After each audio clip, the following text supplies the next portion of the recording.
So, so I have a very, very interesting topic. I think I choose this topic because I'm an anesthesiologist and I give drugs. And this is something, euthanasia is something very controversial even among anesthesiologists. And we have to teach our residents what's right and what's wrong, especially in this topic. So bear with me, I'm going to try to make it as simple as possible. So actually it was first introduced in the 17th century by this guy, Francis Bacon, when he started saying, there is an easy, painless, happy death. It has to be introduced by a physician during suffering, so to terminate the suffering of people. It's a good death or a merciful killing. We know in the Bible we have few cases. I don't know if you remember who is in the Bible that somebody helped him dying. Anybody remember? Yes, King Saul, right? When he fell on a sword and then he asked his attendant, he said, push it, kill me quick, I know I'm dying, kill me quick. So we know in the Bible there is such a thing. But this is not what we're talking about today. We're talking about different thing. This is assisted suicide or helping people ending their life. So to start with, do you know what the drugs they use to persecute, or I would say execute, or assist the suicide, or help people die? Yes, yes. So if any one of you did anesthesia, this is exactly what they do. They give them pentothal to make them unconscious, completely unconscious. They give them muscle relaxant, pancuronium. Is this a pointer here? There's no pointer? Okay. They give them pancuronium, muscle relaxant to make them stop breathing, and then they give them sodium chloride to stop their heart. What we do in anesthesia, we give pentothal and we give pancuronium, I don't want to scare you, to make patient lose consciousness and then having complete muscle relaxation, and then we continue taking care of this patient every second. So this is why sometimes they choose our profession to tell them, okay, can you help people committing suicide? Or can you help prisoners who are, under the life sentence to execute them in a painless and in a very merciful way? So our profession say, no, we are not. So we don't participate in this. According to the American Society of Anesthesiologists, we don't participate in this at all. So is this really a murder or savior? There is a lot of controversies around it. And if you go in Europe, and if you go and attend any conferences about this in Europe, you're gonna be shocked hearing a lot of different things. Yes, it's good, because you're ending a life of a patient that's suffering. So by definition, you're doing something good. But in fact, there is a lot of controversy around it, and I'm gonna talk to you one by one. So by the end of this talk, and I'm gonna make it very brief, we're gonna understand the law in the United States, and we're gonna understand the opinion of the church. In Belgium, these two brothers, they're twin brothers, they're deaf, and then they realize that they're gonna be blind eventually with the disease they have. So they decide, okay, we're gonna die because there is no hope in what we're doing. And this was actually a talk of a lot of people here in America. They talk about this twin brother and they say, why we don't have this here? If these people end their life peacefully because they're deaf and they're about to be, I know you're like, yeah, but this is reality. People in America here start saying, if they have it there in the Netherlands, if they have it in Europe, we should have it here. So what we have in the United States, and this is, we all need to know the law. So is it legal for an individual to create an advance directives or a will to withdraw treatment under any condition? And this is what Dr. Hannah was saying. Yes, a lot of hospitals now, they tell you, please write your will before you have a major surgery, because we wanted to know where to go in the middle of the night when we got about to do defibrillation or about to do something, heroic in your health. Make sense? So yes, this is legal. So you can choose anything you want. So is it legal for a patient to refuse treatment?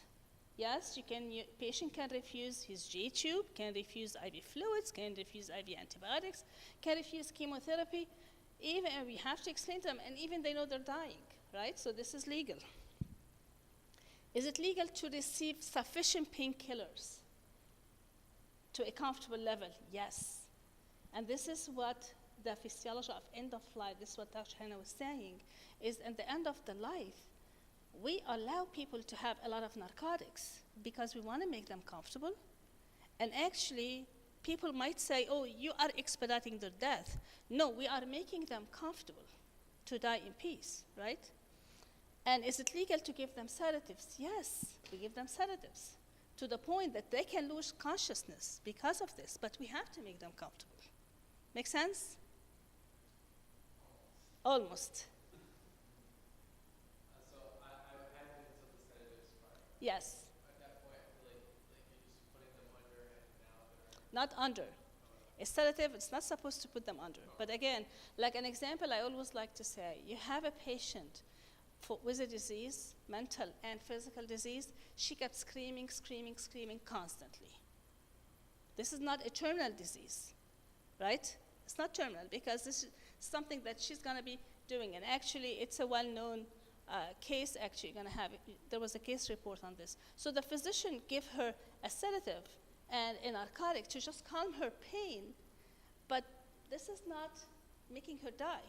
At the end, after they gave her everything and she would calm down, then start again, she went to Oregon to get herself, put to death. So because we're going to get to this, in Oregon, this is one of the states that allow assisted suicide. All right? So yes, you can give painkillers to make people comfortable, and you can give sedative to make people and anxiety calm down to the point that might slow down everything, which is fine. In terminal inpatient, this is okay. So give them Ativan or give them big dose narcotics is okay. How about in case of chronic illness that is not terminal? Is it legal to give any lethal drug? No. In case of depression, somebody is severely depressed because of their disease. Again, you don't come close to this patient. You send them to psychiatrists, right? So is there a legal right to die? Yes, we do have in America, in the state of Oregon, only in Oregon, the Death with Dignity Act. So they have a law in Oregon. That's why a lot of people go to this state and become a citizen of this state just because they wanted to have this law. So you have to be 18 or older, resident of Oregon, capable to make a decision, so not a depressed or not a mentally incapable patient, diagnosed with terminal illness that 2 doctors will say, you will die within 6 months. So the number of people whose situation would actually be eligible for assisted suicide are very limited. So in spite of all the regulation, we still have a number, but it's not a big number. Make sense? Okay. Can it go wrong? What do you think?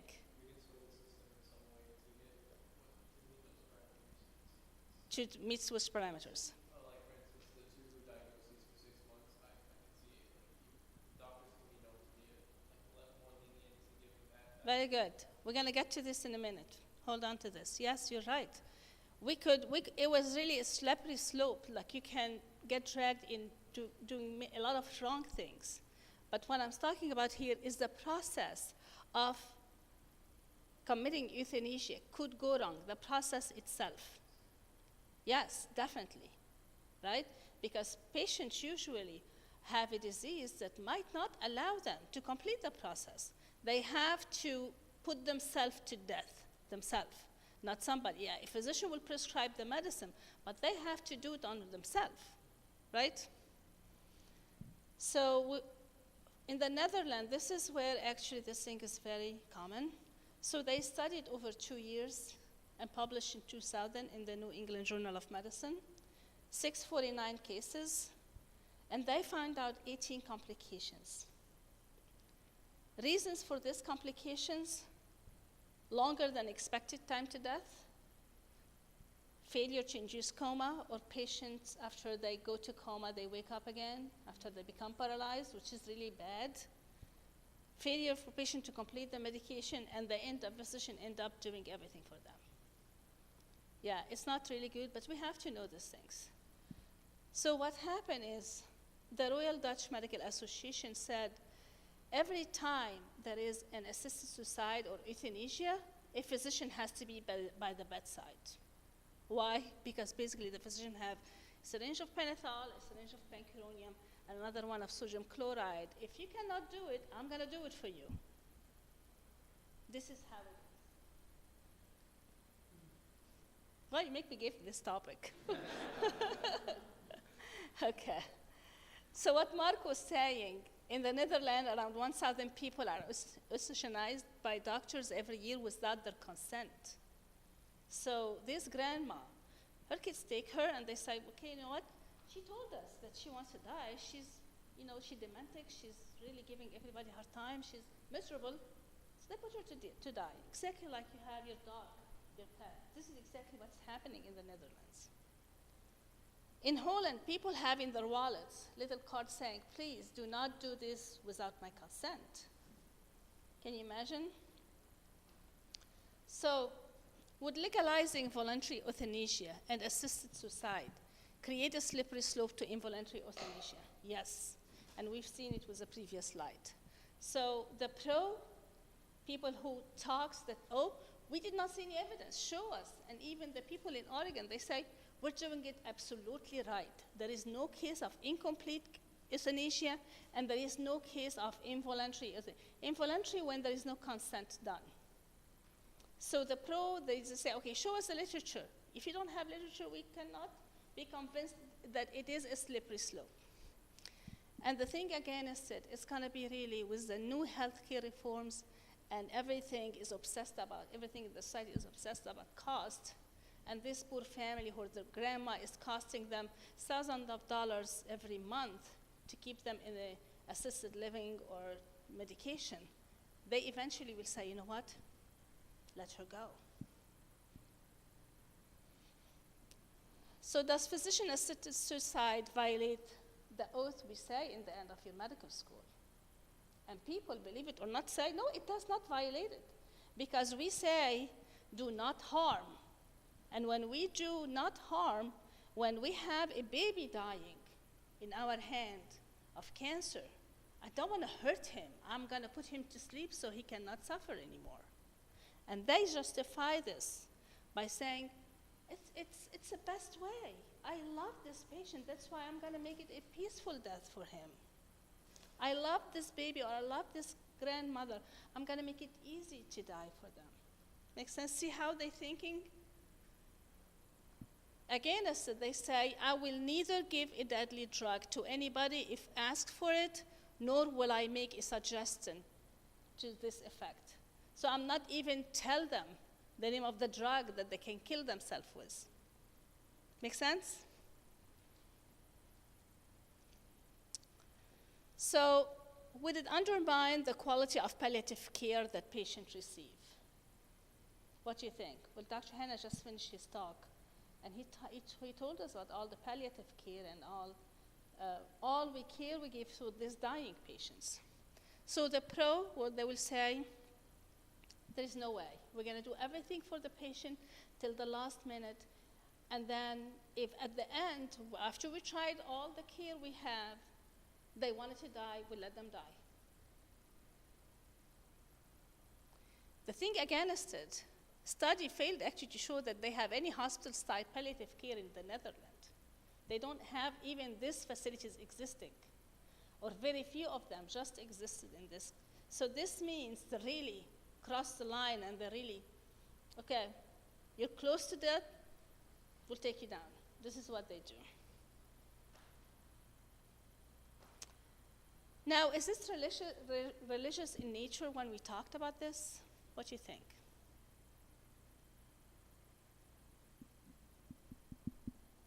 Yes? Yeah, I think it has to do with free will. Was the free will that God gave us, okay?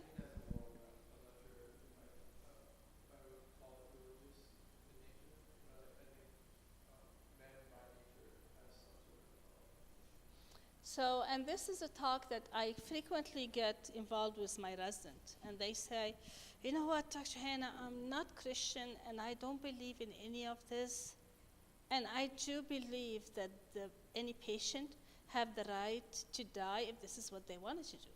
And I have no problem helping them. And this is exactly what they tell you. So they will tell you, don't come to me from the religious perspective. I wanted to give me the intellectual perspective. So yes, it does have a religion part, but people can overcome this part by saying, keep your religion, even any religion. You can talk about any religion. Then no, keep any religion aside. I wanted to know, why should I let this baby suffer? Why should I let this person suffer if I can end the suffering? Okay? So pro, again, people who think this way, they will say Unitarians and Universalists, human life has inherent dignity, which may be compromised when life is extended beyond the will or ability of a person. So they will tell you, you know what?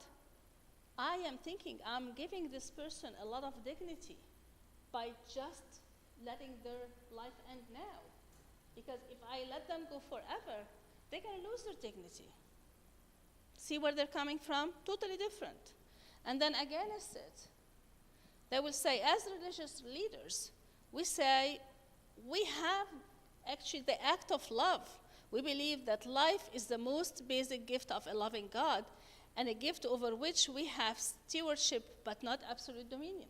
So exactly like Nader was mentioning in Genesis 2, he gave us the breath of life, and he's the one who's going to take it. We have no control on it. So now you understand the pro and cons of every question you're going to be asked. Yeah. So what you were saying was that in order to convince others who don't have religion, you need to come up with some reason that isn't religious. You have to speak in your own words. Exactly. And that's why we have a law. That's why here in America we have a law. If you are in Oregon, you might be in, like, you have to really protect your profession. But we have a law that it says, no, if you are terminally ill and dying, and you live in Oregon, this is the only time you can have an assisted suicide. So how about the Coptic Orthodox Church? You think they will have an opinion on this? Definitely, yes. So they say human life is a gift from God, Genesis 2:7. Man does not have authority to discontinue this life. And even shall we accept suicide with the excuse that is the desire of the person committing it? And this is what they came with euthanasia and the committing suicide with the same basket. They said, you cannot give drugs to anybody to kill them, and you cannot commit suicide yourself, and the church will consider you wrong or sinner. The honor of human life is in the life itself. So if you are talking about dignity, so the guy who comes to you and say, I'm really paying attention to the dignity of this patient and I wanted to keep it. So you can respond to him and say, if you talk about dignity, life itself, God gave it to man as a sign of dignity. So if I'm going to take the life away, I'm really taking the dignity away. It doesn't matter in God's eyes, in everybody's eyes, doesn't matter if this patient is screaming of pain or screaming because they have dementia, or doesn't matter, or very sick or very cachectic, doesn't matter. It does have the breath of life, which is the most dignifying sign that God give it to us. So this is the way you answer these people who tell you, okay, don't come even to the religion part. God wishes good to men and allows sickness, like we mentioned before, as we saw in Job and we saw with Abuna from Alexandria. And they also want to differentiate, the Coptic Church would like to differentiate between euthanasia and the intervention to remove the medical support or the medical life support. It's a very, very crucial question. And very frequently you get called, doctors told me that I have to unplug the ventilator from my grandfather, and I don't know what to do. And priests, actually, if you talk to priests, they will tell you they get this call sometimes. Abuna, help me. What do I do in this situation? What the church? Am I going to be considered a killer to my grandfather or my father because I'm going to just take the ventilator away? This is what we say, okay, we have to have really a written, will before, but if you don't have, this is a situation that we're talking about, you're stuck with. And the church wants to differentiate. If there is brain death, you can. If there is no brain death, you have to question why you want to terminate the life. Make sense? And actually, most of the priests now, you will be surprised, medical or non-medical, doesn't matter. They know what's brain death mean. What does it mean? Nader can help with this? What brain death? Yes. So if you start, yeah.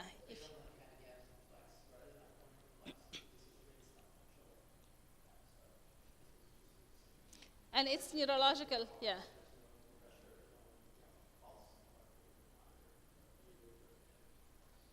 And you have fixed dilated pupils. And there's a lot of things to show that the brain already stopped functioning. And because you can keep assisting the lung and you can keep assisting the heart, but you cannot keep assisting the brain unless you oxygenate the brain. And if you stop oxygenating the brain for a certain time and you have a brain death, no matter how much you keep the circulation to the brain, it's not going to be working anymore. Make sense?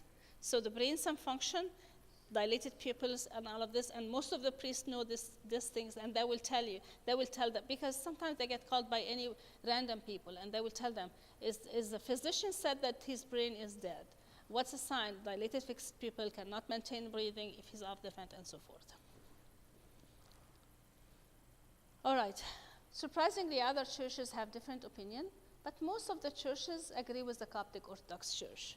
So the Presbyterian, the Eastern Orthodox, and the Episcopal Church, most of the time, they say, all of them, they said yes, except the Episcopal Church, they say, in some situation, you might reconsider assisted suicide or expediting the death. I don't know what does it mean. One church I found that it's very liberal about this. It's mainline or liberal Christian denominations. And they always say, okay, if the patient really wants to die, let him have. You respect the will of the patient. So I don't want to say religiously all the churches agree with the Orthodox belief. No, some of them will say, do whatever the patients want. Jehovah's Witness and the Mormons, surprisingly, they have very strict rules. No, it's a no. Islam, either you're Sunni or Shiite, this is the two different, they say the same thing. It's a no. Jewish, same thing. No, it's a no. Hindus are divided. Hindus, they believe that separation of the soul and the body is a sin. So they feel like, okay, some of them, they say, you don't assist suicide because you're separating the soul from the body. And some others, the liberal ones, will say, you know what, if this is going to make the patient die in dignity, let it be. So they kind of divided. And I'm done. Questions? So now we understand what's the law say in America, and what's in the state of Oregon, they change it in a way to have the Dignity Act of death, and what exactly disqualify, like not everyone. We know that we have studies coming from Europe, especially from the Netherlands and Belgium, that's saying that these things could go wrong, and these things could have to be assisted by a physician with the drugs in their hand. And we know what the church talks about this. We know what to say when we get confronted with situations and questions about this. The other thing I did not mention is when you have prisoners who have a life sentence and they tell you, can we have you as an anesthesiologist? Come, all you have to do is just give the drugs. We don't want you to do anything. Just have your drugs with you and give it to the prisoners, so we don't have to do the electrical persecution or like whatever they do. And again, the American Society of Anesthesiologists said, no, we're not going to be involved in this. I know who they used to do this, but I know we don't. All right? Thank you. Questions? Yeah.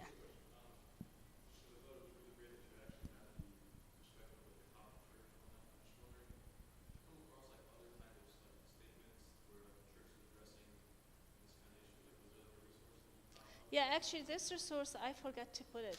It's from the Los Angeles website. They're very good in putting a lot of medical things in perspective. They talk about abortion, they talk about euthanasia, they talk about homosexuality openly with pros and cons. What else I found it there very interesting? In the medical field, definitely they talk about end of life and what to make, when and how to make decisions about your loved ones dying. What else they have? I found it actually very rich. They must have a good medical, spiritual, and orthodox people who have answers to this. Yes. I would like to add something about the article in the Netherlands. It's an excellent talk. There's something some information that I think we share is that the article describes the trends before, from 1987 to 2002. That's actually this phase that there was no euthanasia law in the Netherlands yet. And then it describes the trends after 2002 to compare the two situations. This is another article? It's an edition of this article. Yeah, maybe, yeah. The article you're describing was first showing that The complication, yeah. in that time stage. The article I mentioned is exactly 1991, and 1 year they did 1990, 1991, and then they repeated again 1994 and 1995, or 5 and 6. Exactly. So this is the time that, yeah. And euthanasia law was legalized in 2002. Yeah. Just want to add that currently we don't have that, we don't say someone is old or dement, so we apply euthanasia. That's absolutely. So they rectified the law in 2002. Sorry? So they make the law better in 2002? No. The euthanasia was legalized, so our law now says that only in case of unbearable suffering, you can apply euthanasia, and it should be like a repeated request for a very long time, and also confirmed by two different physicians should hear this request, and then there is like a legal doctor, like external, should come and have an interview with the patient, and only in that case euthanasia can be applied. So it's quite tough. Tougher now. To, But is this for, this law. yeah, it's good? And the second thing I just want to add is we absolutely have hospice facilities, yes. So if in end stage terminal diseases, patients do have the Hospice. opportunity to go to hospice, yes. Well, in the first part, the illness has to be terminal illness or doesn't matter? No, it's not. It doesn't need to be terminal illness, but it needs to be unbearable suffering. And that it's quite vague, but like multiple doctors need to confirm this. So they look at both the physical and the mental aspects. To be honest, the psychological part is quite difficult to assess whether someone is really suffering or not. But for the physical aspect, there is a whole committee that goes through this through the case, yes. But also for the two Belgian brothers, they were both already deaf and blind, and they were like living by themselves, and they needed themselves, they needed each other. So when they heard they were already going like to continue the life this way, they were for 2 years depressed and having a very hard time. So even if it was a terminal disease, they had like very mental suffering. Well, this is where we're going to draw the fine line. Like, again, yeah, this is where we're going to draw the fine line. I'm not sure if I'm a physician there and I get, in the case of the twin brothers, deaf and blind, I will say, yes, go. I might say, no, this is no indication. But I understand, but again, this is where really the fine line is going to be drawn. And I don't know much now, what's the situation now, but it seems like it's getting better, or at least it seems like it's getting better from what you're saying, or at least it's been looked at from different angles, and more doctors have to sign that they, yeah. But I think in Europe they really provide